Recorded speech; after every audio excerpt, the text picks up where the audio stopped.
प्रियांशी राठौर और आप देख रहे हैं नेक्स्ट 9 न्यूज। जहां एक तरफ देश के केंद्र में गुजरात और हिमाचल राज्य चर्चा का विषय बने हुए हैं। दरअसल 12 नवंबर के दिन हिमाचल प्रदेश में विधानसभा चुनाव के लिए मतदान होने वाले हैं। वहीं 1 और 5 दिसंबर के दिन गुजरात में चुनाव के लिए मतदान होने को जा रहा है, लेकिन नतीजे सामने आएंगे 8 दिसंबर के दिन। देखना दिलचस्प होगा कि आखिरकार दोनों ही राज्यों में किस पार्टी की जीत होगी।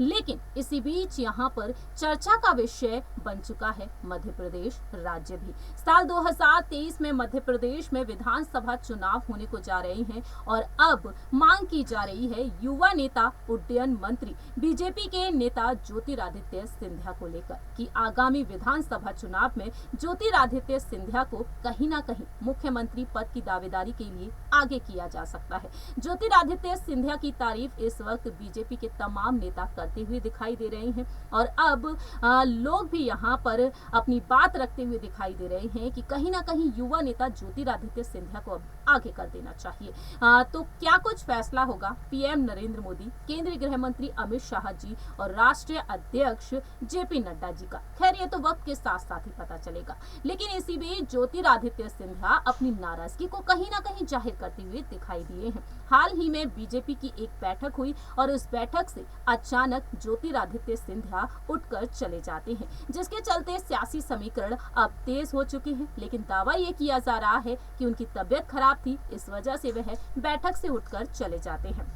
दूसरी ही तरफ मौजूदा मुख्यमंत्री शिवराज सिंह चौहान से भी उन्होंने मुलाकात की और उस मुलाकात में कई अहम मुद्दों पर चर्चा की गई, जिसके बाद वह बैठक में शामिल हुए शिवराज सिंह चौहान के साथ। दरअसल आपको बताते चले कि हाल ही में ज्योतिरादित्य सिंधिया को लेकर जो बड़ी खबर सामने आई, उस खबर को लेकर यहाँ पर दावे किए जा रहे हैं। ग्वालियर जिले के अभय चौधरी की नियुक्ति की गई है हाल ही में पार्टी में, और किस बड़े पद पर यह भी आपको बताते हैं। दरअसल आपको बता दें कि Madhya Pradesh BJP core committee की बैठक हुई मंगलवार को और बीजेपी कार्यालय में आयोजित की गई। इस बैठक में शामिल होने के लिए केंद्रीय मंत्री ज्योतिरादित्य सिंधिया पहुंचे थे, लेकिन अचानक से वह बाहर निकल जाते हैं और यहां पर जानकारी जो सामने आई है वो ये सामने आई है कि उनका स्वास्थ्य ठीक नहीं था, इस वजह से वह उठकर चले जाते हैं। हालांकि चर्चा ये भी हुई है कि बैठक में कई जिला अध्यक्षों की नियुक्ति का मुद्दा सामने आया, ये मुद्दे रखे गए और कई स्थानीय नेता जिला अध्यक्षों की